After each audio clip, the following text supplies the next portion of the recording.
দীর্ঘ ১৫ বছর পর দেশে ফিরেছেন হানিফ পরিবহনের চেয়ারম্যান মোহাম্মদ হানিফ। গেল ১০ মে শনিবার যুক্তরাজ্য থেকে ঢাকায় হজরত শাহজালাল আন্তর্জাতিক বিমানবন্দরে পৌঁছালে ফুলের মালা দিয়ে এভাবেই বরণ করে নেন বিএনপির নেতাকর্মী এবং সারা দেশ থেকে আসা হানিফ পরিবহনের কর্মকর্তা ও কর্মচারীরা।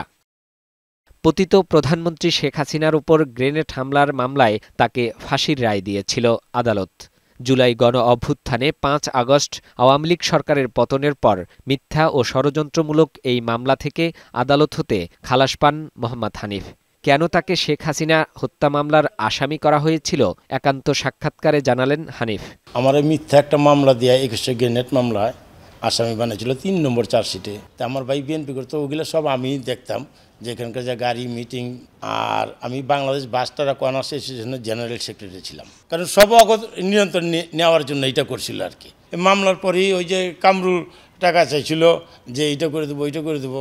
মিথ্যা মামলার বোঝা নিয়ে তাকে দীর্ঘদিন ফেরারির জীবন কাটাতে হয়েছে। জানান, মানসিক যন্ত্রণায় আর পরিবারের চিন্তায় কেটেছে প্রতিটি মুহূর্ত। প্রথম হলে একটা মামলার আসামি, তারপরে ২০১৮-তে আবার একটা ফাঁসির রায় দিল। দুশ্চিন্তা ছিলাম।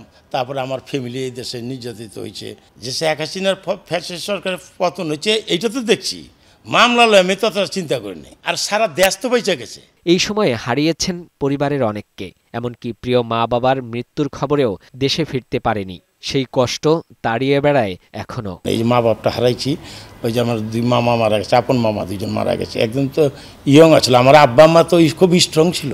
এইটি হলো সবচেয়ে বড় কষ্ট। আরেকটা সবচেয়ে বড় চিন্তা করছি যে আমি মারা যাওয়ার পর লাশটা যাইতে পারবো কিনা। যুক্তরাজ্যে থাকার সময়ে বিএনপির ভারপ্রাপ্ত চেয়ারম্যানের সাথে সাক্ষাৎ হয়েছে তার। দেশের মানুষের কল্যাণে সবাইকে কাজ করার নির্দেশ দিয়েছেন তারেক রহমান। যে মানুষের পাশে দাঁড়ানোর জন্য, গরিবের পাশে দাঁড়ানোর জন্য ওইভাবেই সে বলতো সবসময়। ২০০৪ সালের ২১শে আগস্ট গুলিস্তানে আওয়ামী লীগের দলীয় কার্যালয়ের সামনে এক সমাবেশে গ্রেনেড হামলার ঘটনা ঘটে।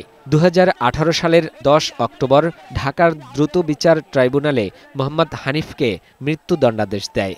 রায়ের আগে থেকেই বিদেশে ছিলেন তিনি। আসামিদেরকে হাইকোর্টের খালাসের রায়ের বিরুদ্ধে রাষ্ট্রপক্ষের লিভ টু আপিল শুনানির অপেক্ষায়। তা থেকেও মুক্তি পাবেন বলে বিশ্বাস মোহাম্মদ হানিফের। 1% যদি ন্যায় বিচার হয়, তারপরে এই কিছু হবে না। ফাহিম মুনায়েম, বৈশাখী সংবাদ, ঢাকা।